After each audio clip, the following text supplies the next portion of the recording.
안녕하세요. 고려대학교 DSP 연구실 박사과정 최희정입니다. 오늘 발표할 세미나의 주제는 Learning Representations for Complete, Incomplete Time Series Clustering입니다. 오늘은 온전한 데이터와 미싱 밸류가 존재하는 불완전한 데이터를 기반으로 타임 시리즈 클러스터링에 적합한 레프레젠테이션을 학습하는 방법론들에 대해서 공유드리도록 하겠습니다. 먼저 배경 지식부터 살펴보도록 하겠습니다. 오늘 저희가 다룰 주제인 타임 시리즈 레프레젠테이션 러닝은 비지도 학습 방식으로 언레이블드 데이터의 특징을 잘 반영하는 레프레젠테이션을 학습을 하고, 이 레프레젠테이션을 다운스트림 태스크에서 활용함으로써 해당 태스크의 성능을 향상시키는 것을 목적으로 합니다. 그래서 앞에 장표에서 보시는 것 같이 가지고 있는 데이터 중에서 이제 레이블을 제외한 언레이블드 데이터셋을 가지고서 레프레젠테이션 모델을 학습을 하게 되는데요. 이 레프레젠테이션 모델은 타임 시리즈 언레이블드 데이터를 가지고서 레프레젠테이션 벡터로 매핑하는 것을 목표로 합니다. 그리고 이 과정에서 이 레프레젠테이션을 학습을 하기 위해서 비지도 학습 방식인 프리텍스트 태스크나 또는 컨트래스티브 러닝을 정의해서 레프레젠테이션 모델을 학습을 하게 됩니다. 그래서 이러한 태스크들이 어떻게 정의되느냐에 따라서 이 레프레젠테이션 모델이 언레이블드 데이터셋에서 어떠한 레프레젠테이션 벡터를 도출할 수 있는지가 정해지게 됩니다. 이러한 과정에서 레프레젠테이션 모델의 학습이 이제 완료가 되면은 다운스트림 태스크를 수행을 할 때는 해당 레프레젠테이션 모델의 가중치를 고정시켜서 활용을 하게 됩니다. 그래서 여기서는 예시로 다운스트림 태스크를 클러스터링이라고 이제 가정했는데, 클러스터링을 위한 언레이블드 데이터가 존재를 할 때 이 데이터를 가지고서 레프레젠테이션 모델의 인풋으로 넣어서 모든 데이터에 대해서 레프레젠테이션 벡터를 도출을 하게 됩니다. 이렇게 되면 트레인셋과 테스트셋 모두 레프레젠테이션 벡터로 이제 구성된 데이터가 구축이 되게 됩니다. 그 이후에는 저희가 일반적으로 하는 다운스트림 태스크처럼 이 다운스트림 태스크를 수행하기 위한 특정 모델을 레프레젠테이션 벡터로 학습하는 과정을 거쳐서 저희가 원하는 목적인, 예를 들어 클러스터링이라면 클러스터의 어사인먼트를 얻게 되는 과정이 됩니다. 그리고 이 과정에서 클러스터 모델은 저희가 일반적으로 활용할 수 있는 K-민즈부터 시작해서 딥 클러스터링 모델까지 다양하게 활용을 할 수 있게 됩니다. 근데 오늘은 방금 말씀드렸던 타임 시리즈 레프레젠테이션 러닝에서 한 번 더 이제 나아가서 특정 태스크에 적합한 레프레젠테이션을 학습할 수 있는 태스크 스페시픽 타임 시리즈 레프레젠테이션 러닝을 다뤄보고자 합니다. 그래서 이러한 태스크 스페시픽 타임 시리즈 레프레젠테이션 러닝은 수행하고자 하는 태스크에서 중요한 특징을 학습할 수 있는 오브젝티브 펑션을 레프레젠테이션 학습 과정에 직접적으로 도입을 함으로써 수행하고자 하는 태스크에 더 적합한 레프레젠테이션을 학습할 수 있는 모델을 이제 제안을 하고 있습니다. 그래서 앞에 보이시는 장표가 이제 태스크 스페시픽 타임 시리즈 레프레젠테이션 러닝의 대표적인 구조인데요. 이전 페이지에서 보여드렸던 타임 시리즈 레프레젠테이션 러닝과 매우 유사한 과정을 가지고 있고, 단 하나 달라진 게 있다면 제가 지금 레이저 포인트로 표시를 하고 있는 이 오브젝티브 펑션이 레프레젠테이션 모델을 학습하는 데 개입을 했다는 점입니다. 여기서는 클러스터링 태스크를 다운스트림 태스크로 가정을 하고 있기 때문에 레프레젠테이션 모델을 학습을 할 때 클러스터링을 하기에 더 적합한 특징을 가지고 있는 레프레젠테이션을 학습을 하고자 아예 클러스터링에 대한 오브젝티브 펑션을 레프레젠테이션 모델을 학습하는 과정에 투입한다라고 보시면 되겠습니다. 그러면 여기서 한 가지 의문이 드실 수 있는 게, 클러스터링을 위한 오브젝티브 펑션은 그럼 무엇이냐에 대해서 궁금하실 수 있는데요. 그거에 대해서 이제 뒷부분에서 설명을 드리도록 하겠습니다. K-민즈 클러스터링에 대한 오브젝티브 펑션을 딥러닝에서 활용하기 쉽게 이제 문제를 재정의한 논문이 바로 스펙트럴 릴렉세이션 for K-민즈 클러스터링입니다. 그래서 논문 같은 경우에는 왼쪽 하단에 있는 링크에서 확인을 하실 수 있습니다. 그래서 먼저 이 논문에서 사용하는 노테이션부터 짚고 넘어가면, 스몰 ai는 i번째 m차원 데이터 벡터라고 보시면 되겠고, 이때 m은 변수의 개수를 의미하게 됩니다. 그리고 제가 앞쪽에서는 계속 타임 시리즈 데이터를 기반으로 설명을 드렸지만 K-민즈 클러스터링 같은 경우에는 일반적으로 시간축이 없는 데이터에 대해서 적용한다라고 생각을 하고 있기 때문에 여기서부터는 이제 데이터가 시간축을 가지고 있지 않은 그냥 저희가 아는 일반적인 관측치에 대한 데이터라고 보시면 될 것 같습니다. 그래서 여기서는 스몰 ai가 i번째 m차원 데이터 벡터라고 말씀을 드렸고, 이러한 데이터들을 전체에 다 모아놓은 것이 바로 라지 A라는 행렬입니다. 그래서 라지 A라는 행렬은 A1부터 AN까지 전체 n개의 데이터 벡터로 구성이 되어 있는 행렬입니다. 그리고 저희가 지금 여기서는 K-민즈 클러스터링을 하려고 하기 때문에 각각의 데이터셋은 최종적으로 하나의 클러스터에 어사인 되게 됩니다. 그래서 i번째 클러스터에 속하는 어사인된 데이터 벡터를 모아놓은 그 행렬을 저희는 라지 AI라고 이제 노테이션을 이제 표기하고 있습니다. 그래서 라지 AI는 i번째 클러스터를 구성하는 전체 데이터 벡터 매트리스라고 볼 수 있고, 여기서는 이 i번째 클러스터를 구성하는 데이터 벡터의 개수가 si개라고 가정을 하고 있습니다. 그래서 위첨자에 있는 i가 여기 있는 위첨자에 있는 i가 지금 클러스터의 인덱스를 의미한다라고 보시면 되고, 아래 첨자의 경우에는 i번째 클러스터에서 각각의 데이터 벡터가 이제 속한 데이터 벡터에 해당하는 인덱스라고 보시면 될 것 같습니다. 그럼 저희가 이 A로부터 각각 전체 K개의 클러스터에 대한 이제 각각의 클러스터의 어떤 그 구성을 도출을 하기 위해서 E라는 행렬이 또 이제 사용이 되게 됩니다. 그래서 이 E라는 행렬은 전체 데이터, 즉 n개의 데이터 벡터 각각이 어떠한 클러스터에 속하는지를 이제 표시하고 있는 데이터라고 그 행렬이라고 보시면 되겠고, 조금 더 설명을 드리면 전체 데이터의 클러스터 파티션을 위한 퍼뮤테이션 매트릭스라고 보시면 되겠습니다. 그래서 이거에 대해서 밑에서 조금 더 자세히 말씀을 드리면, 저희가 이 파이라는 것이 A2로 표현이 되는데, A가 전체 데이터 벡터 매트릭스이고 E가 각각의 클러스터 파티션을 위한 퍼뮤테이션 매트릭스라고 말씀을 드렸습니다. 그래서 저희가 원하는 아웃풋 같은 경우에는 이 A에다가 E를 행렬곱을 하게 되면은 A1부터 AK까지 K개의 클러스터가 이제 K개의 클러스터에 대한 파티션이 이렇게 쭈루룩 그 순열처럼 정리되는 이런 결과를 도출을 하게 됩니다. 그래서 이러한 결과, 즉 클러스터 파티션을 얻기 위해서 필요한 그 각각의 클러스터에 대한 퍼뮤테이션 정보가 E라는 행렬에 포함이 되어 있다라고 보시면 되겠습니다.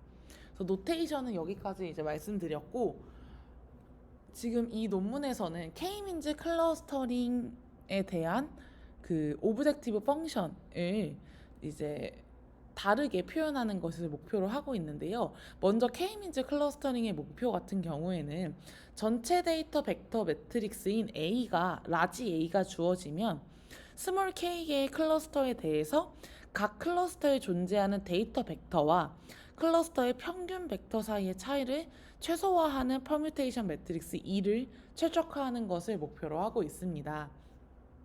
그래서 이것이 저희가 일반적으로 알고 있는 K-민즈 클러스터링의 목표이고, 이 논문에서는 즉 스펙트럴 릴렉세이션에서는 K-민즈의 이러한 썸 오브 스퀘어즈 미니마이제이션을 그램 매트릭스를 활용한 트레이스 맥시마이제이션 문제로 재정의하는 것을 목표로 하고 있습니다.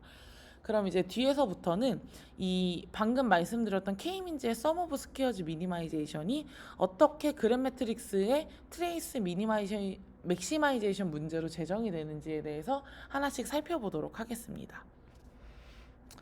그래서 앞서서 말씀드렸던 것처럼 K-민즈 클러스터링은 각 클러스터에 존재하는 데이터 벡터와 클러스터의 평균 벡터 사이의 차이에 대한 썸 오브 스퀘어즈 코스트 펑션을 최소화하는 이제 목표를 가지고 있습니다. 그래서 이러한 썸 오브 스퀘어즈 코스트 펑션인 SS 파이를 이제 수식으로 나타내게 되면은 SS파이에 대해서 각각의 클러스터마다 지금 이 거리를 최소화해야 되기 때문에 이 각 클러스터에 대한 sum of square 값을 SSI라고 표시를 했고요. 모든 클러스터에 대해서 더해주면 그것이 이제 SS파이가 되는 형태라고 보시면 되겠습니다.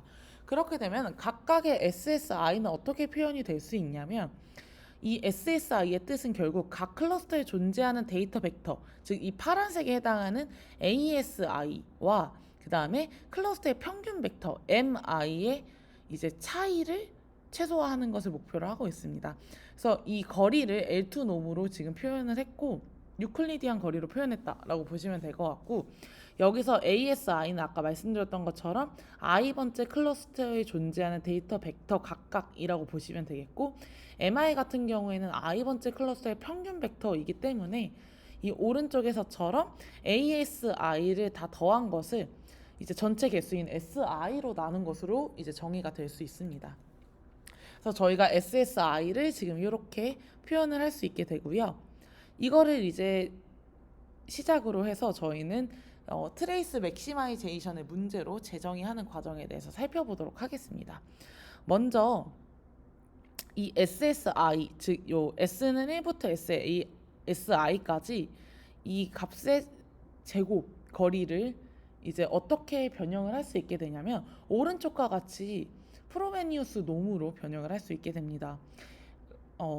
AF라고 표시되어 있는 프로베니우스 놈은 A가 스몰 aij로 구성된 행렬이라고 했을 때 이 프로베니우스 놈 같은 경우에는 오른쪽처럼 각 엘레멘트의 제곱의 합에다가 루트를 씌우는 것으로 정의가 됩니다.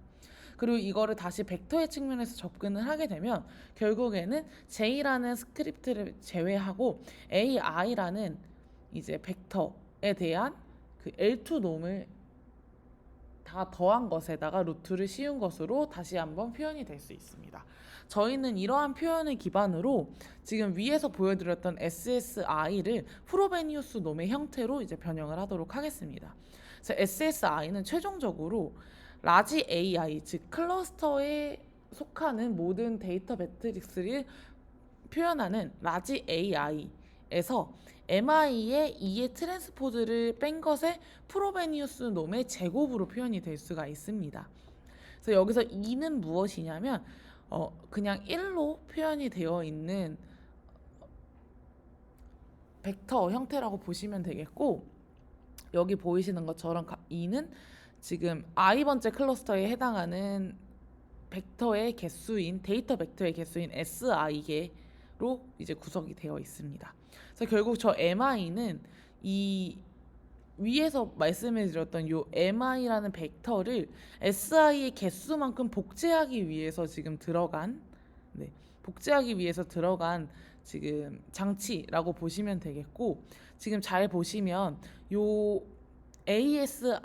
ASI-MI의 제곱 L2놈으로 지금 표현이 되어 있기 때문에 요게 지금 이 오른쪽에 보이시는 것처럼 AI라고 보시면 될 것 같습니다. 그래서 요 AI가 ASI-MI의 역할을 하기 때문에 결국 이 프로베니우스 놈으로 표현을 하려면 요 라지 A에 해당하는 부분이 각 원소가 ASI-MI인 행렬이 되어야 합니다. 그래서 요 ASI-MI를 원소로 가진 행렬을 표현하기 위해서 이렇게 라지 I-MI의 2의 트랜스포즈로 이제 표현이 되었다라고 보시면 되겠습니다. 그리고 지금 여기에 루트가 붙어 있기 때문에 저희는 지금 루트를 갖고 있지 않아서 이 프로베니우스 놈에다가 제곱이 들어갔다라고 보시면 되겠습니다.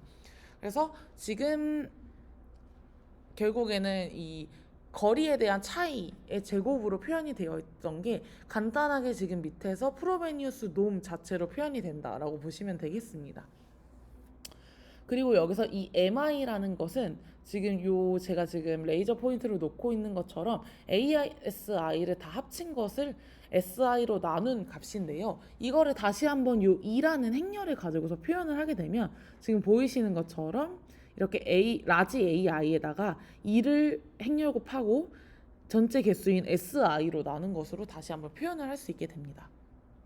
그래서 아까 이 첫 번째에서 두 번째 식으로 넘어올 때 이 E라는 것은 MI를 SI 개수만큼 복제하기 위해서 사용이 됐다라고 한다면 이 두 번째에서 세 번째 식으로 내려올 때는 이 E가 지금 더하기를 위해서 이제 사용이 되었다라고 보실 수 있습니다. 그래서 MI를 지금 AI의 E 나누기 SI로 표현할 수 있기 때문에 이 MI를 지금 밑에처럼 변경을 해주었다라고 보시면 되겠습니다. 그리고 여기에는 이제 공통적으로 라지 AI라는 값을 갖고 있기 때문에 이런 식으로 다시 한번 이제 결합을 해줬다라고 보시면 되겠습니다. 네. 그리고 이제 세 번째에서 네 번째 식으로 넘어올 때는 지금 이 위에서 말씀드렸던 요 프로베니우스 놈의 정의가 하나 더 있는데 요 정의를 그대로 이 A의 트랜스포즈 A에다가 대각 원소의 합을 나타내는 트레이스로 표현을 할 수 있게 됩니다. 그래서 여기서는 이런 식으로 프로베니우스 놈을 다시 한번 트레이스로 표현을 했다라고 보시면 돼서 지금 저희가 세 번째 식에서 지금 이런 식으로 표현을 했기 때문에 이거를 지금 이 오른쪽에 있는 A로 생각을 해보면 지금 요 행렬의 트랜스포즈에다가 다시 자신을 곱한 것의 트레이스로 SSI를 간단하게 표현을 할 수 있게 됩니다. 그래서 앞쪽에서 SSI를 트레이스로 한번 표현을 했고 여기서는 이 트레이스 안에 있는 값들을 이제 조금 더 간략하게 표현하는 부분에 대해서 말씀을 드리도록 하겠습니다. 그래서 지금 이 장표에서 첫 번째 식에서 두 번째 식으로 넘어오게 될 때는 지금 AB의 트랜스포즈는 B 트랜스포즈 A 트랜스포즈를 사용을 하게 됩니다. 그래서 지금 저희가 보시는 요 AI의 아이덴티티 매트릭스 마이너스 2의 2 트랜스포즈 나누기 SI라는 행렬 자체에 지금 트랜스포즈가 붙어있기 때문에 AB 트랜스포즈가 B 트랜스포즈 A 트랜스포즈로 분배가 된다는 그 특징을 활용을 해서 제가 지금 커서를 놓고 있는 것처럼 뒤에 있는 게 이렇게 앞으로 트랜스포즈가 붙여서 나오고 이 AI가 뒤쪽으로 트랜스포즈가 이제 붙어서 나온다라고 보실 수 있을 것 같습니다. 그래서 이런 식으로 표현을 할 수 있게 되고요. 트레이스의 특징 중에 하나가 저희가 구슬을 굴린다라고 말을 하는 것처럼 트레이스의 ABC는 이 C를 앞쪽으로 이렇게 가지고 와서 트레이스 CAB로 표현할 수 있다라는 특징을 갖고 있기 때문에 여기서 다시 한번 그 특징을 이용해서 뒤쪽에 있는 텀을 다시 한번 앞으로 갖고 오게 됩니다.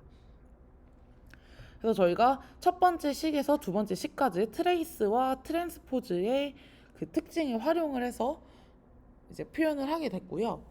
마지막으로 지금 여기 보이시는 것처럼 요 아이덴티티 매트릭스에서 2의 2 트랜스포즈 나누기 SI를 한 것의 특징을 한 번 더 이용을 해서 더 간단하게 표현을 해주도록 하겠습니다. 오른쪽에 나와 있는 것처럼 이 행렬에 지금 트랜스포즈를 하게 되면은 그대로 지금 자기 자신이 나오게 되고 제곱을 해도 자기 자신이 나오게 된다라는 특징이 있습니다. 그래서 요거의 요 트랜스포즈를 곱한 건 결국 제곱이 되게 되었고 제곱이 본인과 동일하다라고 말씀을 드렸기 때문에 자기 자신으로 그냥 변경이 됩니다. 그래서 두 번째 식에서 세 번째 식까지 이제 간단하게 표현을 할 수 있게 됩니다.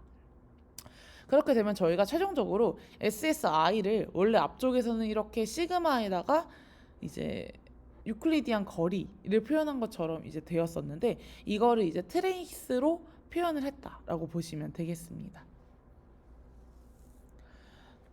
그리고 이제 앞쪽에서는 요 sum of squares의 코스트 펑션인 SS 파이를 결국 SSI에 대한 시그마로 표현할 수 있기 때문에 뒤쪽에서 요 트레이스에 대한 시그마를 붙여준 것이 최종적으로는 SS 파이가 되게 됩니다.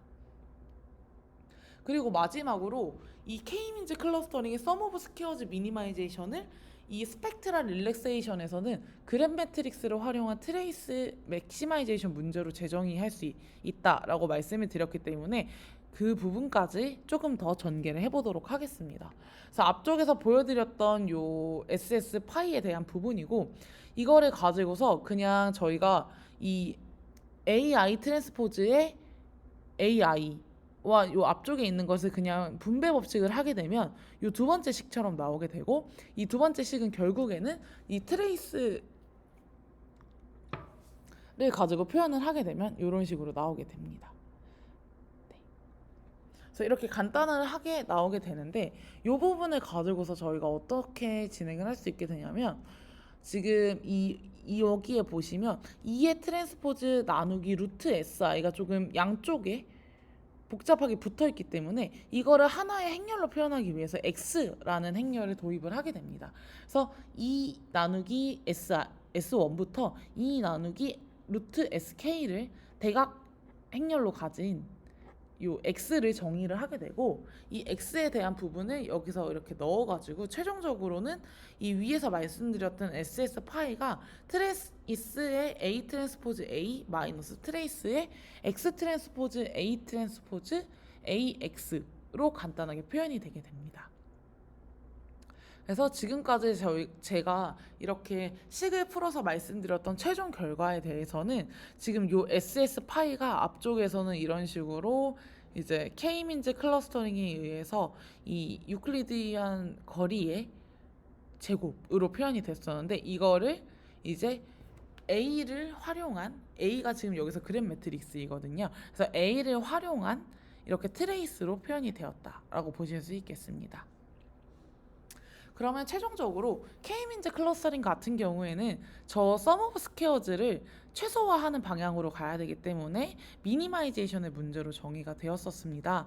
그런데 지금 여기서 보게 되면 얘를 미니마이제이션 하는 문제의 경우에는 이 A 트랜스포즈 A 같은 경우는 A가 주어져 있기 때문에 고정된 값이라고 보시면 되겠고 이 뒷부분에서 X가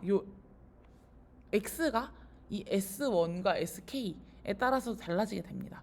그렇기 때문에 요 바뀔 수 있게 되는 부분은 요 뒤에 부분이라서 이 SS 파일을 최소화하는 결국 문제는 이 뒤에 있는 이 트레이스 X 트랜스포즈 A 트랜스포즈 AX를 맥시마이제이션 하는 문제와 동일해지게 됩니다. 그렇기 때문에 여기서는 처음에 말씀드렸던 것처럼 K민즈 클러스터링의 썸 오브 스퀘어즈 미니마이제이션 문제를 그램 매트릭스인 A를 활용한 트레이스 맥시마이제이션 문제로 재정의할 수 있게 됐습니다.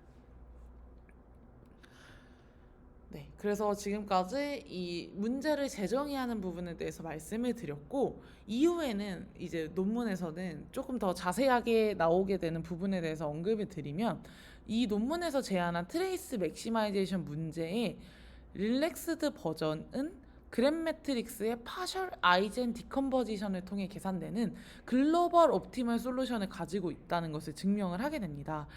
저희가 오늘은 이제 이 논문을 살펴보는 것이 목적이 아니고 앞쪽에서 말씀드린 것처럼 클러스터링에 적합한 레프레젠테이션 학습을 하기 위해서 클러스터링을 위한 오브젝티브 펑션이 레프레젠테이션 러닝의 이제 학습에 이제 포함이 된다라고 말씀을 드렸는데 그 오브젝티브 펑션에 대해서 지금 앞서서 계속 설명을 드렸고 이 펑션이 결국에는 글로벌 옵티멀 솔루션을 가지고 있다 정도만 이해하셔도 뒤쪽에 그 논문들을 이해하시는 데는 어려움이 없기 때문에 이 글로벌 옵티멀 솔루션을 구하는 방법까지는 말씀을 드리지 않고 글로벌 옵티멀 솔루션이 무엇인지까지만 말씀을 드리도록 하겠습니다.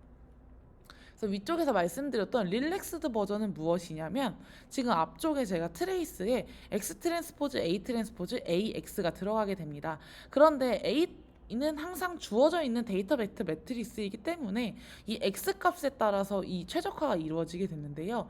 그렇기 때문에 이 X에 대한 제약을 추가한 것이 바로 릴렉스드 버전입니다. 그래서 트레이스 맥시마이제이션에 X 트랜스포즈 X가 아이덴티티 매트릭스, 즉 올소고널하다는 조건을 추가한 것이 바로 릴렉스드 버전이고 이 릴렉스드 버전이 어떠한 글로벌 옵티멀 솔루션을 가지고 있는지 논문에서 증명해서 나온 최종 결과는 이 글로벌 옵티멀 솔루션이 그램 매트릭스인 A에 대해서 A 트랜스포즈 A의 라지스트 K 아이젠 벡터라는 것이다 라는 것까지만 알아주시면 좋을 것 같습니다. 그래서 지금까지는 클러스터링에 적합한 레프레젠테이션을 학습하기 위해서 사용되는 오브젝티브 펑션에 대해서 설명을 드렸고 그 오브젝티브 펑션이 앞서 말씀드렸던 이런 트레이스 형태로 로 되어 있다라고 말씀을 드렸고요. 이 트레이스 형태로 되어 있는 오브젝티브 펑션을 최적화하기 위해서 결국에는 이 논문에서는 이제 올소고널리티에 대한 릴렉스드 버전을 만들고, 이 릴렉스드 버전에 대해서 특정한 어떤 띠오렘을 가지고서 이제 글로벌 옵티멀 솔루션을 구하게 되면 그램 매트릭스 A에 대해서 A 트랜스포즈 A의 라지스트 K 아이젠 벡터라는 클로즈드 폼 형태의 솔루션을 가지고 있다라는 흐름까지만 이해해 주시면 뒤쪽의 논문을 이해하시는 데는 어려움이 없으실 것 같습니다. 네, 그럼 지금부터는 본격적으로 이제 오늘 설명드리고자 하는 논문에 대해서 말씀을 드리도록 하겠습니다. 첫 번째 논문은 컴플리트 데이터, 즉 온전한 데이터에 대해서 타임 시리즈 클러스터링을 위한 레프레젠테이션을 학습하는 방법론에 대해서 설명을 드리도록 하겠습니다. 이 논문은 2019년 뉴립스에서 발표된 논문입니다. 그래서 먼저 오버롤 스트럭처부터 보시면은 이 논문에서는 타임 시리즈 클러스터링을 위한 레프레젠테이션 러닝 방법론인 딥 템포럴 클러스터링 레프레젠테이션, 즉 DTCR이라는 방법론을 제안을 하게 됩니다. DTCR은 앞쪽에 보이시는 것처럼 요 XI라는 데이터가 있을 때 이 XI라는 데이터를 리컨스트럭션 하는 부분과 요 제가 지금 레이저를 놓고 있는 K민즈 로스를 넣어서 K민즈 오브젝티브 펑션을 레프레젠테이션 러닝에 추가하는 부분으로 일단 구성이 되어 있습니다. 그래서 템포럴 리컨스트럭션 같은 경우에는 인풋 시계열 데이터를 복원하는 과정을 통해 시계열 데이터의 템포럴 다이나믹스와 멀티스케일 캐릭터리스틱을 이제 인코더가 학습하고 추출할 수 있도록 하는 역할을 하게 되고요.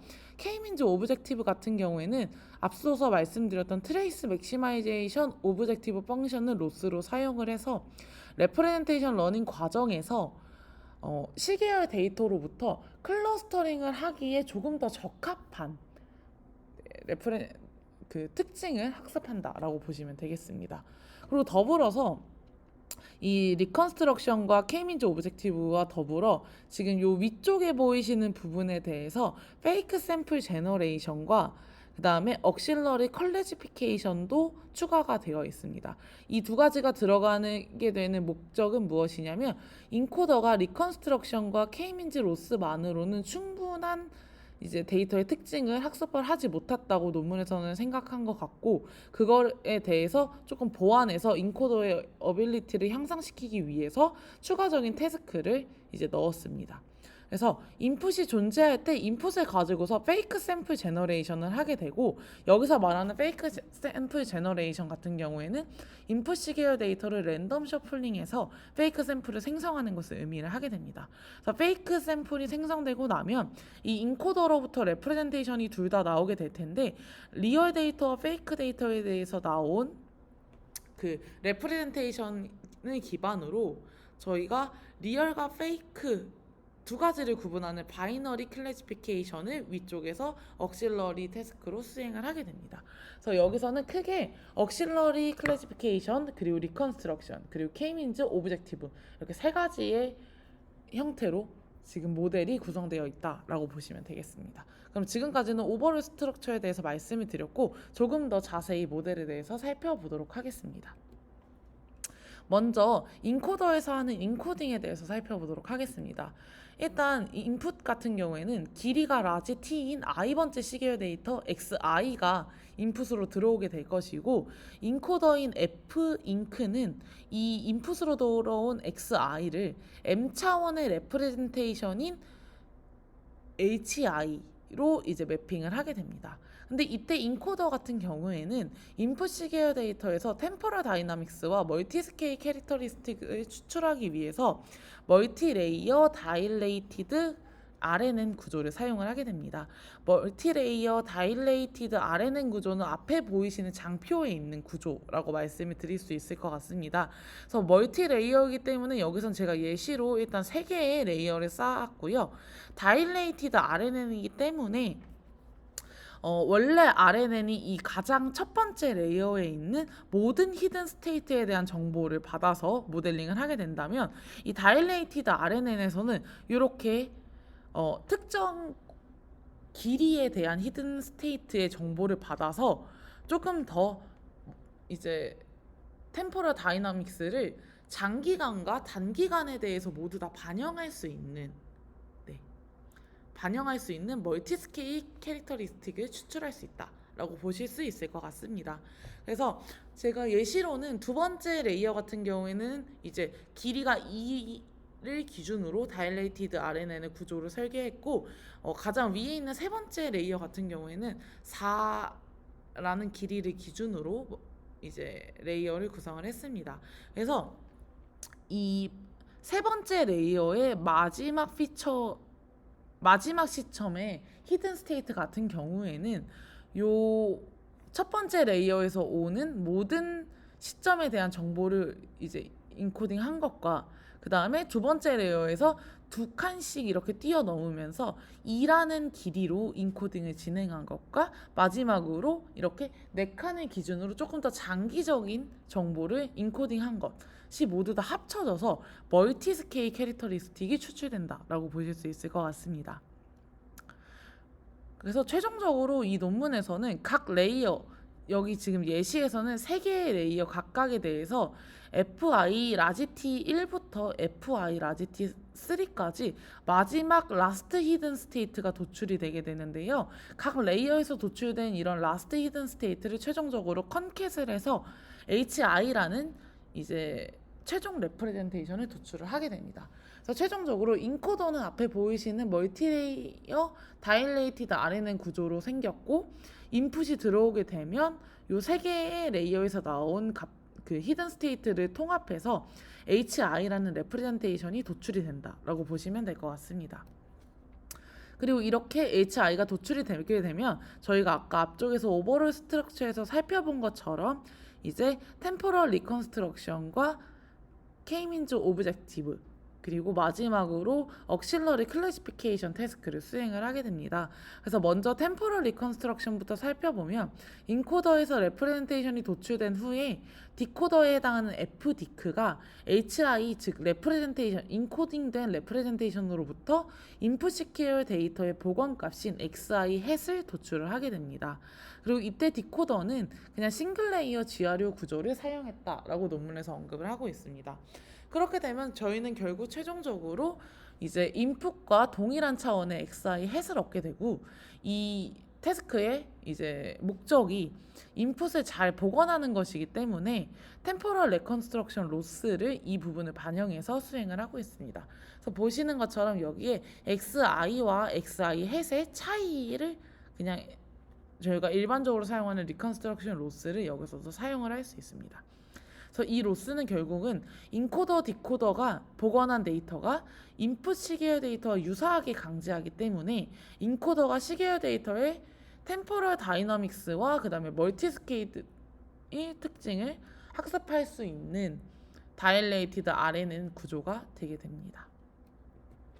그리고 추가적으로 K-means 클러스터링 같은 경우에는 템포럴 리컨스트럭션을 통해 학습한 레프레젠테이션이 클러스터링 태스크에 적합하다라고 볼 수는 없습니다. 왜냐하면 이 템포럴 리컨스트럭션에서 나온 그 레프레젠테이션 같은 경우에는 결국에는 시계열 데이터의 일반적인 특징들만을 포함하고 있기 때문에 클러스터링 태스크에 어떤 스페시픽한 정보를 포함하고 있다라고 보기는 어렵기 때문에 이 연구에서는 앞서 말씀드렸던 것처럼 K-means를 도입을 해서 클러스터 스페시픽 레프레젠테이션을 학습하고자 하고 있습니다.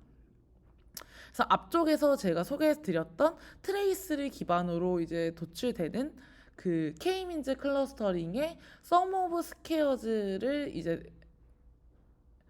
대체할 수 있는 그 오브젝티브 펑션을 그대로 활용을 하게 되고요. 다만 달라진 부분이 있다면 노테이션이 조금 달라졌는데, 저희가 앞쪽에서 살펴봤던 그 그램 매트릭스 기반의 트레이스 맥시마이제이션 이제 형태는 그램 매트릭스가 데이터 벡터, 즉 A로 표현이 되어 있었는데, 이 논문에서는 원본 데이터를 이제 K-means 클러스터링에 사용하는 것이 아니라 인코더가 도출한 그 레프레젠테이션 자체를 지금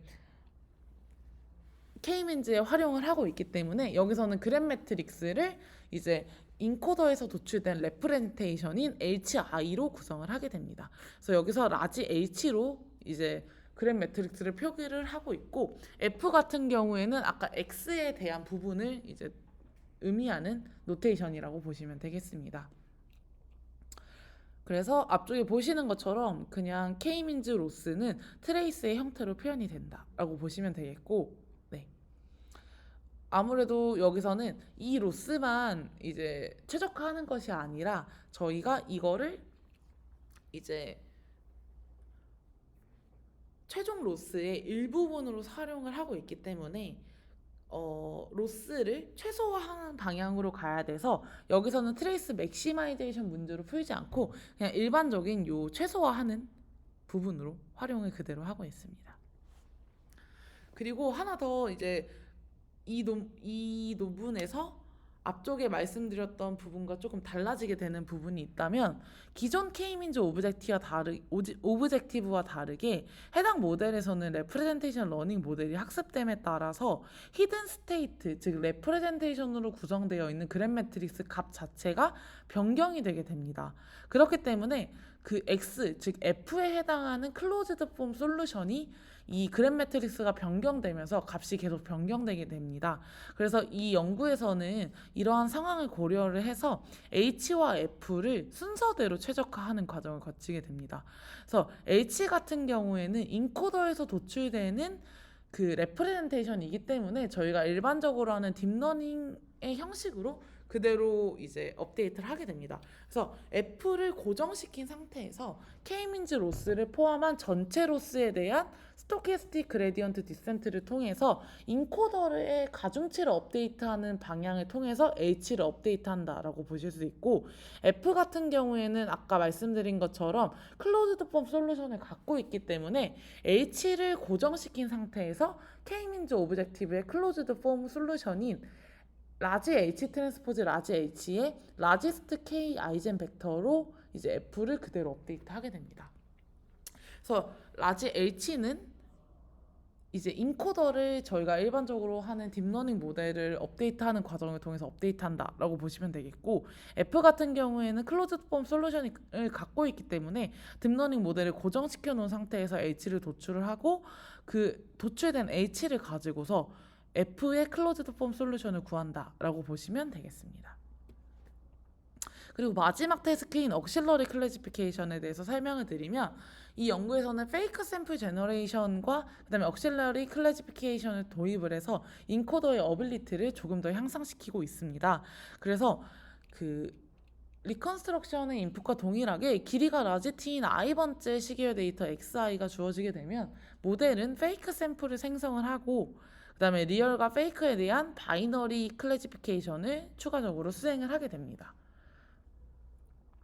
그래서 페이크 샘플 제너레이션 부분에 대해서 조금 더 자세히 설명을 드리면, 이 시계열 데이터의 길이가 라지 t이기 때문에 라지 t개의 타임스탬프 중에서 20%를 랜덤으로 선택을 한 후에 선택된 시점들의 데이터를 랜덤으로 섞어서 페이크 샘플을 생성한다라고 보시면 되겠습니다. 그래서 이 페이크 샘플을 직접 만드는 것이 아니라 그냥 라지 t개의 시점들을 그냥 이렇게 막 섞어가지고 페이크 샘플을 오리지널 데이터를 기반으로 만든다라고 보시면 되겠습니다.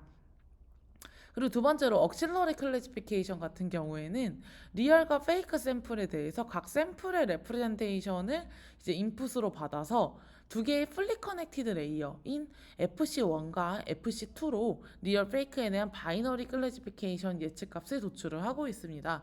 그래서 저희가 일반적으로 쓰는 딥러닝에서 쓰는 그 FC 레이어로 이루어져 있는 클래시파이어를 그대로 사용한다라고 보시면 되겠습니다. 그래서 뭐 어렵지 않게 그냥 레프레젠테이션이 인코더에서 도출이 되면 그거를 가지고서 그냥 리얼인지 페이크인지 이제 2차원의 소프트맥스 값을 도출한다라고 보시면 되겠습니다. 그래서 클래시피케이션 로스는 저희가 아는 그냥 네거티브 로그 로스를 활용했다라고 보시면 되겠고, 이 뒤쪽에 익스포넨셜 부분이 들어가서 이 부분이 소프트맥스를 해당한다라고 보시면 될 것 같습니다. 그래서 최종적으로는 이 논문에서는 지금 리컨스트럭션과 클래시피케이션 그리고 마지막으로 K민즈 오브젝티브까지 세 가지 구조로 이제 구성이 되어 있기 때문에 최종 로스는 이 세 가지 로스를 합쳐서 도출이 되게 됩니다. 그래서 템포럴 리컨스트럭션 로스의 목표는 인코더, 디코더가 인풋 시계열 데이터를 복원하는 과정을 통해서 템포럴 다이나믹스와 그 다음에 멀티스케일 특징을 학습하게 한다라는 것이고, 클래시피케이션 로스 같은 경우에는 모델이 리얼과 페이크 샘플을 구별할 수 있도록 해서 리얼 타임 시리즈에 대한 레프레젠테이션의 퀄리티를 향상시킨다 라고 볼 수 있습니다. 그리고 마지막으로 K민즈 로스 같은 경우에는 인코더가 클러스터 스페시픽 레프레젠테이션 학습하게 하는 역할을 한다 라고 보실 수 있습니다. 네, 그럼 지금부터는 이제 실험에 대해서 말씀을 드리도록 하겠습니다. 이 연구에서는 DTCR을 학습을 한 이후에 트레인 데이터의 레프레젠테이션으로부터 K민즈 클러스터링을 학습하고 이를 통해서 테스트 데이터에 대한 클러스터링 결과를 도출하는 방식으로 이제 실험을 진행을 했고, 이 부분은 제가 제일 처음에 말씀드렸던 타임 시리즈 레프레젠테이션 러닝의 어떤 그 다운스트림 태스크를 수행하는 과정과 동일하다라고 보실 수 있습니다. 데이터셋 같은 경우에는 총 36개의 UCR 타임 시리즈 데이터셋을 사용을 해서 제한 모델의 성능을 검증을 했고요. 클러스터링의 성능을 검증하기 위해서 성능 지표로는 랜드 인덱스를 사용을 했고, 이 랜드 인덱스는 앞에 보시는 것처럼 저희가 클래시피케이션에서 활용하는 그 어큐레시와 유사한 개념인데, 이제 가능한 모든 페어인 N 컨비네이션 E 중에서 이제 정답 페어의 비율을 지금 도출했다라고 보시면 되겠습니다. 그래서 36개의 데이터에서 도출된 랜드 인덱스 결과를 보시면 가장 오른쪽에 있는 DTCR 축을 보시는 것과 같이 총 36개 데이터 중에서 17개의 데이터에서 가장 좋은 결과를 도출한 것을 보실 수 있습니다. 그리고 에이블레이션 스터디도 추가적으로 진행을 했는데, 일단 K민즈 로스와 클래시피케이션 로스의 효과를 확인하기 위해서 각 로스에 대해서 제외 전후의 성능을 비교를 했습니다. 그래서 이제 각 데이터 셋마다 지금 K민즈와 그 다음에 클래시피케이션 로스 각각을 제거한 결과와 그 다음에 온전한 DTCR의 성능 결과를 비교를 하고 있는데, 모든 데이터셋에서 모든 로스를 전부 사용한 DTCR이 가장 좋은 성능을 도출한 것을 통해서 K민즈 로스와 클래시피케이션 로스 자체가 성능 향상에 각각 다 효과가 있다라는 것을 알 수 있었습니다. 그리고 비주얼라이제이션도 추가적으로 진행을 했는데요. 일단 풀 DTCR과 그 다음에 K민즈 로스 그리고 클래시피케이션 로스를 제외한 모델이 도출한 레프레젠테이션을 이제 TSNE를 활용해서 클래스별로 이제 시각화를 진행을 했습니다. 그래서 가장 왼쪽에 있는 K민즈 로스를 제외한 결과를 보시면 사실 클러스터의 형상이 있다라고 보기 어려워서 이 풀 모델인 DTCR과 이제 비교를 했을 때 K민즈 로스를 제외하면 확실히 클러스터 스페시픽한 부분이 사라져서 클러스터의 형상이 사라지게 된다라는 걸 아실 수 있고, 클래시피케이션 로스를 제외했을 때는 각 군집의 데이터들이 조금 더 섞여 있는 것을 확인하실 수 있었습니다. 그래서 이러한 결과를 통해서 최종적으로 이제 DTCR이 K민즈와 클래시피케이션을 통해서 클러스터 스페시픽 레프레젠테이션을 조금 더 잘 학습할 수 있다라는 것을 시각적으로도 확인을 했습니다.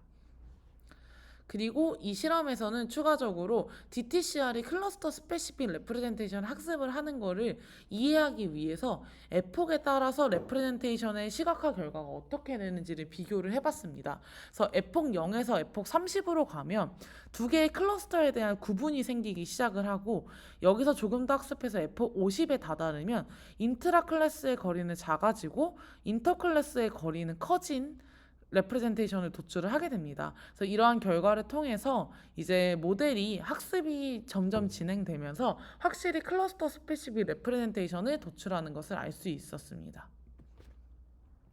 그래서 여기까지가 DTCR에 대한 이제 설명이었고요. 추가적으로 이 DTCR은 온전한 데이터에서 진행을 했다면 추가적으로 여기서 이제 동일한 저자가 이 타임 시리즈 클러스터링을 위한 레프레젠테이션 러닝 방법을 이제 미싱 밸류가 있는 인컴플리트 데이터에 적용하기 위해서 제안한 방법론에 대해서 설명해 드리도록 하겠습니다.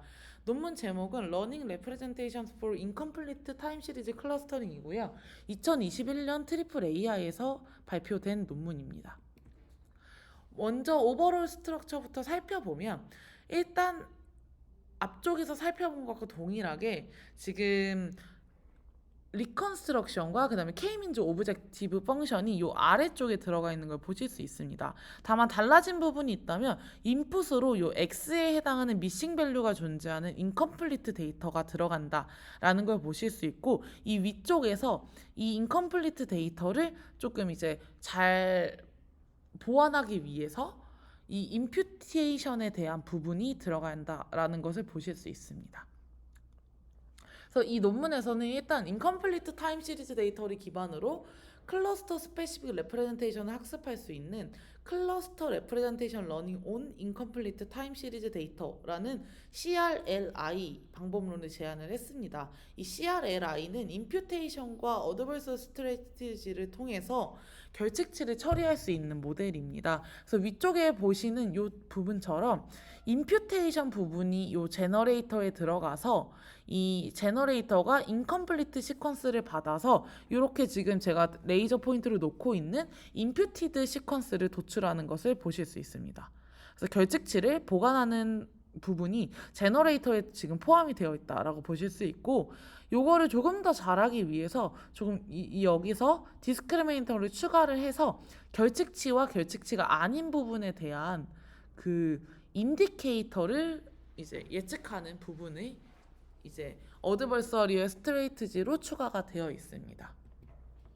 네, 그리고 앞쪽에서 소개드렸던 DTCR과 동일하게 템포럴 리컨스트럭션과 그리고 K민즈 오브젝티브는 그대로 들어가 있는 상황입니다.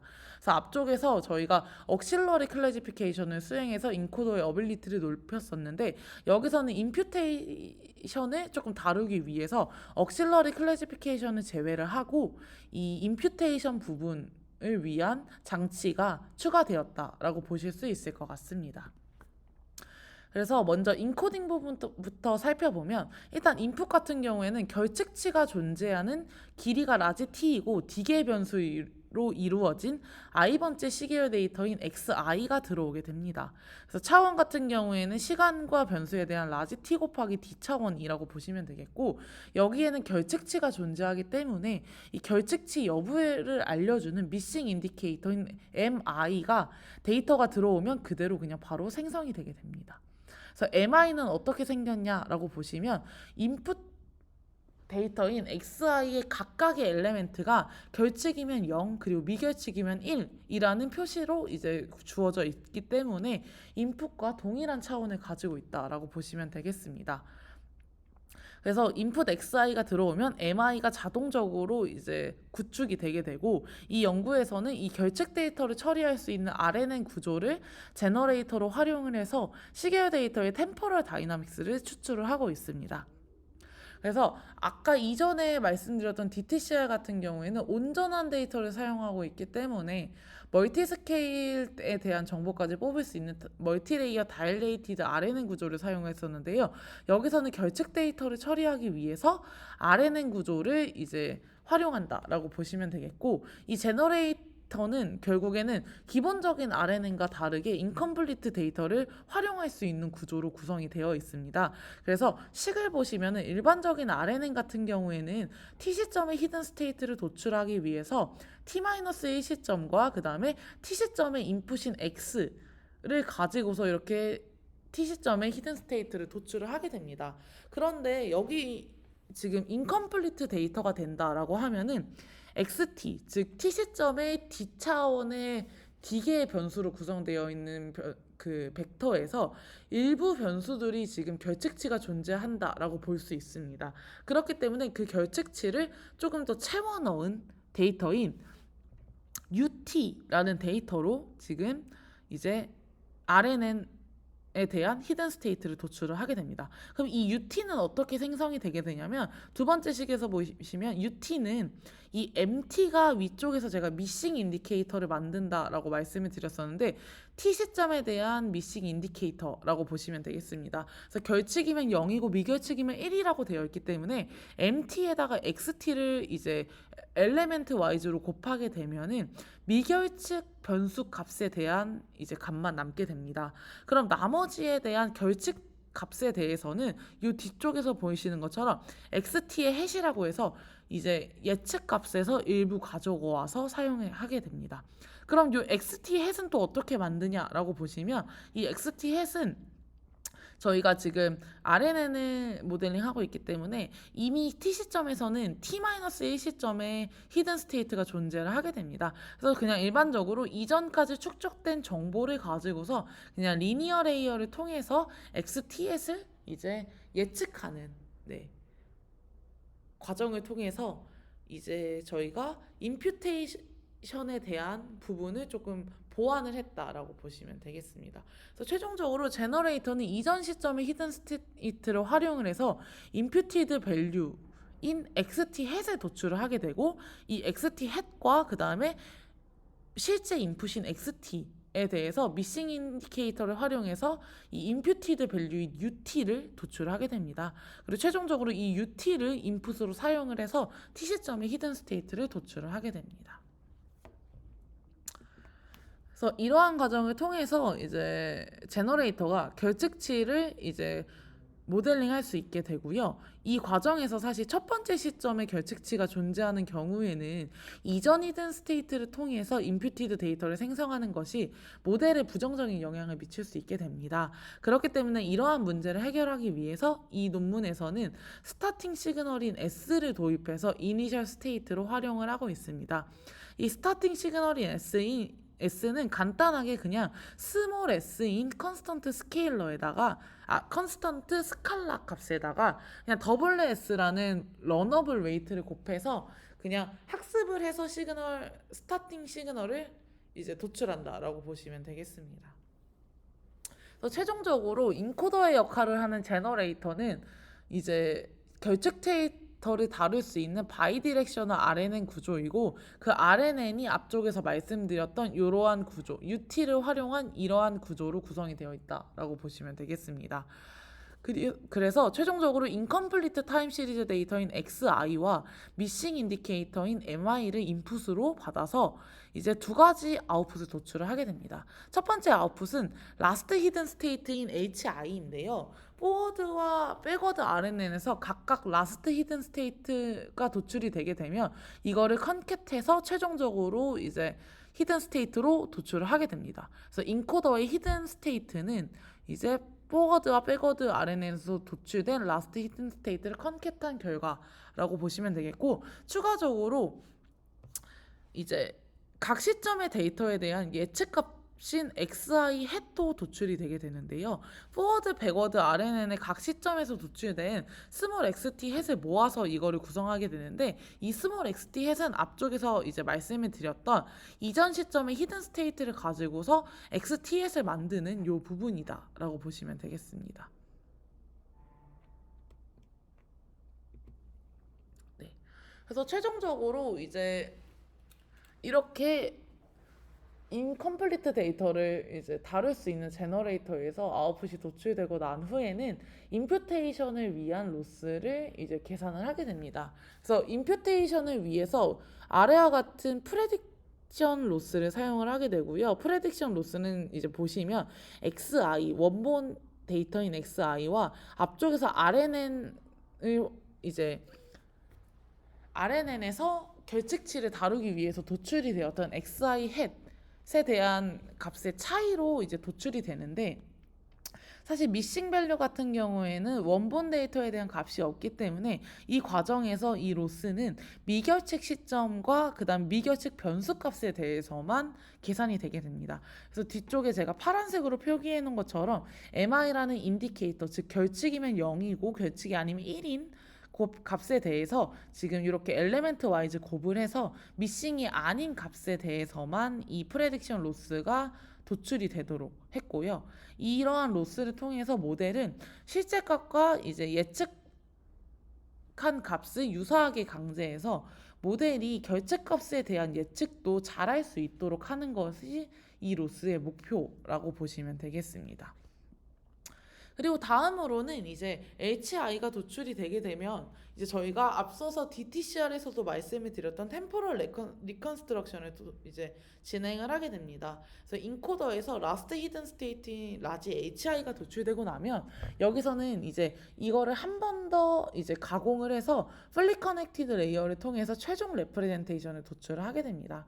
그래서 한 번 더 트랜스포메이션 해줬다라고 보시면 되겠고, 디코더를 사용해서 바로 그냥 HI로부터 인풋 시계열 데이터의 복원 값을 도출을 하게 됩니다. 그리고 로스 같은 경우에는 앞서서 말씀드렸던 DTCR과 동일하게 리컨스트럭션 로스를 사용하게 되는데, 이 경우에도 이 원본 데이터와 그 다음에 모델이 복원한 값을 비교해야 하는 상황에서 결측치에 대한 그 값은 원본 데이터에 존재하지 않기 때문에 미결측 시점과 그리고 미결측 변수에 대한 값에 대해서만 로스를 계산을 하게 돼서 앞쪽에 말씀드렸던 임퓨테이션에 대한 프레딕션 로스와 동일하게 뒤쪽에 인디케이터가 엘리멘트 와이즈 곱수로 들어가게 됩니다. 그래서 이 로스는 최종적으로 미결측 시점과 변수값에 대해서 인코더와 디코더가 보관한 데이터가 인풋 시계열 데이터와 유사하게 강제함으로써 인코더가 시계열 데이터의 템포럴 다이나믹스를 학습하도록 강제하는 역할을 하게 됩니다. 네. 그리고 추가적으로 DTCR과 동일하게 K-민즈 클러스터링에 대한 오브젝티브 펑션도 그대로 사용을 하고 있습니다.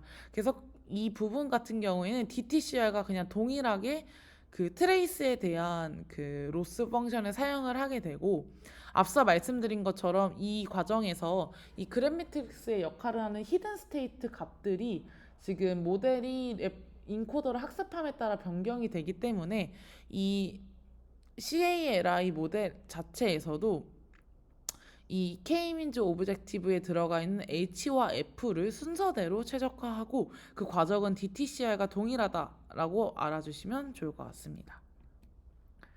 그리고 마지막으로 그 앞쪽에서 임퓨테이션에 대한 프레딕션 로스를 추가를 했었었는데,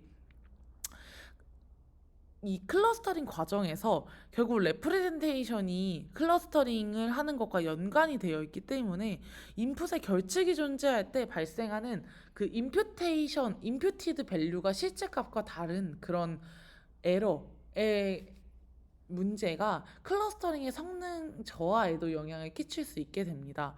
그래서 임퓨테이션을 잘해야 최종적으로 클러스터링도 잘할 수 있게 되기 때문에 이러한 에러를 완화하기 위해서 이 논문에서는 프레딕션 로스와 더불어서 어드버서리와 스트레치지를 도입을 해서 임퓨티드 데이터가 실제 데이터와 더 유사해지도록 하고 있습니다.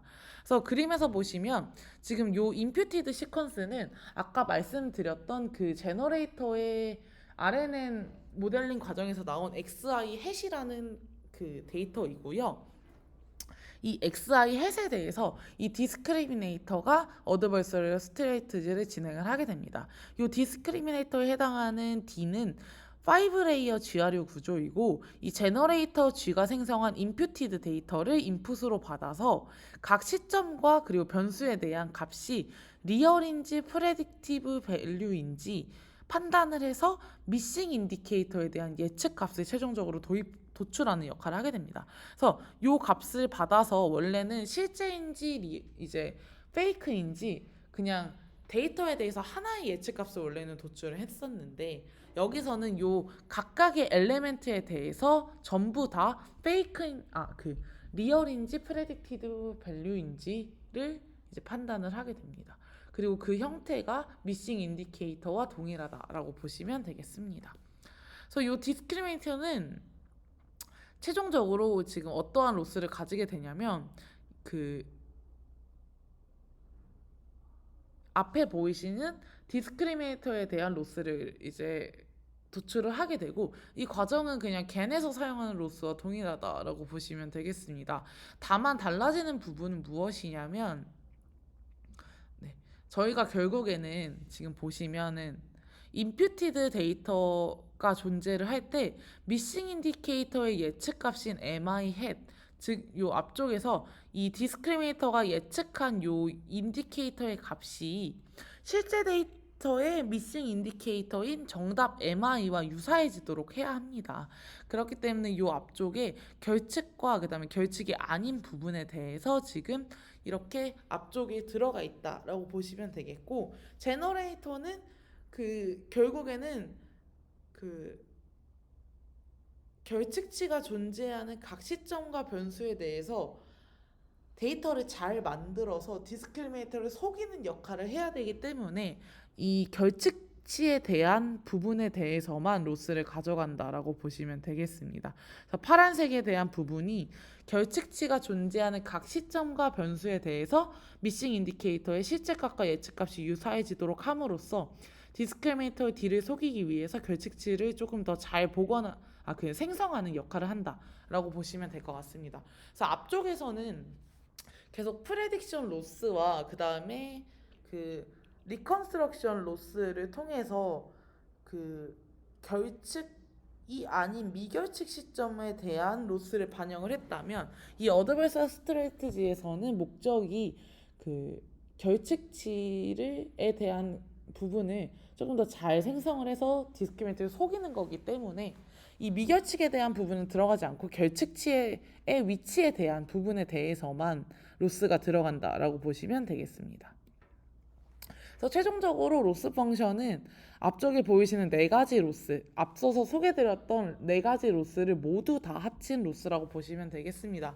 그래서 첫 번째로 프레딕션 로스 같은 경우에는 인코더가 미결측 데이터를 잘 예측하도록 해서 결측치에 대한 임퓨테이션을 잘 수행할 수 있도록 하는 역할을 하게 되고요. 두 번째 로스인 템포럴 리컨스트럭션 로스 같은 경우에는 인코더 디코더가 인풋 시계열 데이터를 복원하는 과정을 통해서 템포럴 다이나믹스를 학습하게 하는 역할을 합니다.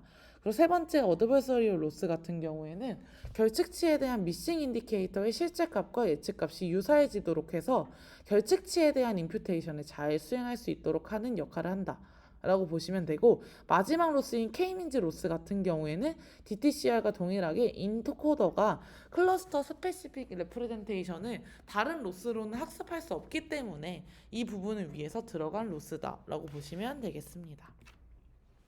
그래서 이제 마지막으로 실험에 대해서 살펴보고 발표를 마치도록 하겠습니다. 그래서 먼저 실험 세팅 같은 경우에는 이 논문에서는 CRLI를 학습을 하고 나서 아까 DTCR과 동일하게 트레인 데이터의 레프레젠테이션으로 K-민즈 클러스터링 학습을 하고, 이를 통해서 테스트 데이터에 대한 클러스터링 결과를 도출을 했습니다. 이 논문에서는 이제 인컴플리트 데이터에 대해서 타임 시리즈 클러스터링 레프레젠테이션 러닝 모델의 성능을 검증을 해야 되기 때문에 총 8개의 리얼 월드 인컴플리트 데이터를 사용을 해서 제한 모델의 성능을 검증을 했고요. 베이스라인 모델 같은 경우에는 DTCR과 같이 컴플리트 데이터만 처리할 수 있는 모델이 존재하기 때문에 리얼 월드 인컴플리트 데이터에 대해서 소타에 해당하는 임퓨테이터로 임퓨티드 데이터를 먼저 만들어 놓고 이 임퓨티드 데이터를 가지고서 각각의 베이스라인 모델을 학습하고 검증했다라고 보시면 되겠습니다. 그리고 성능 지표 같은 경우에는 DTCR과 동일하게 랜드 인덱스를 사용을 했습니다. 결과부터 보시면은 지금 이 논문에서 제안한 CRLI가 대부분의 데이터셋에서 가장 우수한 성능을 도출을 하고 있습니다. 그래서 이 성능에서 보시면 베이스라인의 경우에는 이 앞쪽에 있는 게 아까 말씀드렸던 소타 임퓨터에 해당하는 세 가지이고, 이 뒤쪽에 있는 클러스터 열에 있는 부분이 클러스터링 모델이라고 보시면 되겠습니다. 그래서 이러한 임퓨터와 그다음에 클러스터의 어떤 다양한 조합을 통해서 여기서는 결과를 도출을 했고, 제로와 그다음에 DTCR을 사용한 것 같은 경우에는 이제 리안과 첸 데이터셋에서 우수한 결과를 도출을 하고 있고, 그러한 결과를 이제 다른 모델에서도 심심찮게 볼 수 있는데, 이 전체적인 결과에서는 결국에는 임퓨터와 클러스터링 모델의 가장 좋은 조합을 찾기는 어렵다라는 문제가 있습니다. 그래서 이 연구에서 제안을 하고 있는 CRLI와 같이 임퓨테이션과 그 다음에 클러스터링을 이제 원 스테이지에 하는 모델이 이 투 스테이지 모델들보다 확실히 조금 더 사용하는 측면에서 훨씬 더 효과적이다라고 언급을 할 수 있습니다. 그리고 에이블레이션 스터디 같은 경우에는 CRLI의 각 요소의 효과를 확인하기 위해서 총 4가지 조합에 대한 실험을 진행을 했습니다. 그래서 FD 위드아웃 같은 경우에는 CRLI에서 피처 러닝, 즉 K-민즈에 대한 오브젝티브 피처 러닝 같은 경우에는 K-민즈를 인퓨티드 데이터에 그대로 적용한 모델이라고 보시면 되겠고, 그 다음에 without fully connected 같은 경우에는 그 템포럴 리컨스트럭션 전에 그 최종적으로 레프레젠테이션 도출하기 위해서 한 번 더 그 fully connected 레이어를 넣는다라고 말씀드렸었는데, 그거를 제외한 모델이라고 보시면 되겠고, without ADV 같은 경우에는 adversarial strategi를 제외한 모델이고, without jointly 같은 경우에는 아까 말씀드렸던 것처럼 원 스테이지로 원래 되는 모델인데, 이거를 임퓨테이션을 한 다음에 클러스터링 하는 그런 과정을 도출했다라고 보시면 되겠습니다. 그래서 모든 결과를 그 풀 모델인 CRLI와 계산을 했을 때, 비교를 했을 때 모든 데이터셋에서 제한된 CRLI가 가장 좋은 결과를 도출을 했고, 이러한 결과를 통해서 모델의 각 요소들이 다 효과가 있다라는 것을 알 수 있었습니다.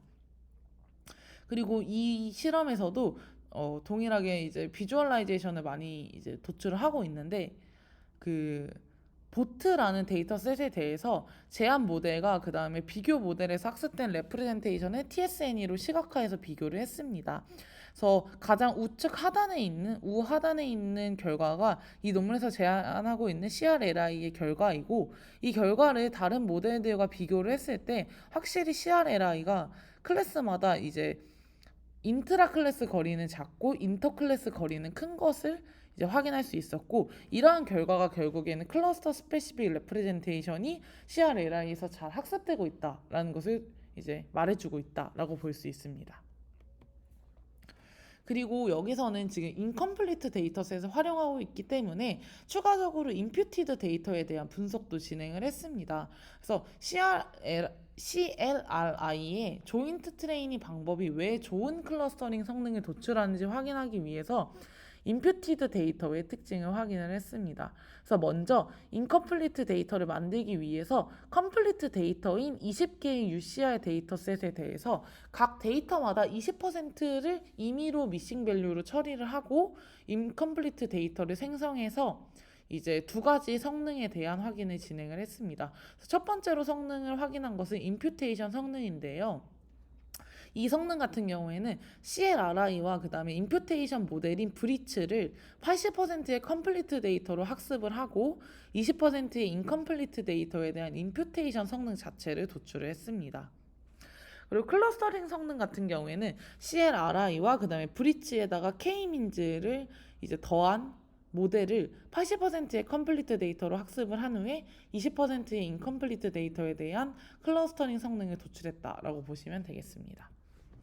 그래서 성능 결과를 보시면은 CRLI가 낮은 임퓨테이션 성능을 지금 제가 레이저 포인터를 놓고 있는 부분에서 도출한 걸 확인할 수 있습니다. 그래서 브리츠라는 소타 임퓨터가 확실히 CRLI보다는 그 원본 데이터와 그 다음에 임퓨테이션 된 데이터 차이에 대한 RMSE가 확실히 작다라고 볼 수 있습니다. 그런데 오른쪽에서 보시면 이 클러스터링에 대한 RI 값은 확실히 이 K-민즈를 로우 데이터나 또는 브리츠가 임퓨테이션한 데이터에 적용한 것보다 CRLI가 굉장히 우수한 성능을 도출을 하고 있습니다. 그래서 CRLI가 사실 임퓨테이션 자체는 이제 잘한다, 원본 데이터와 동일하게 한다라고 보긴 어렵지만, 이 CRLI가 클러스터링을 위한 디스크리미네이티브한 밸류로 결측치를 대체한다라는 결과를 간접적으로 얻을 수 있었다라고 논문에서 언급을 하고 있습니다. 그래서 임퓨테이션에 대한 에이블레이션 스터디까지 살펴보았고, 오늘은 최종적으로 저희가 컴플리트 데이터와 인컴플리트 데이터를 이제 사용을 해서 타임 시리즈 클러스터링을 수행하기에 더 적합한 레프레젠테이션 러닝을 학습하는 DTCR과 그 다음에 CRLI에 대해서 이제 공유를 드렸습니다. 그래서 오늘 발표는 여기서 마치겠고, 이제 오랜 시간 동안 발표 들어주셔서 감사합니다. 이상으로 발표 마치겠습니다.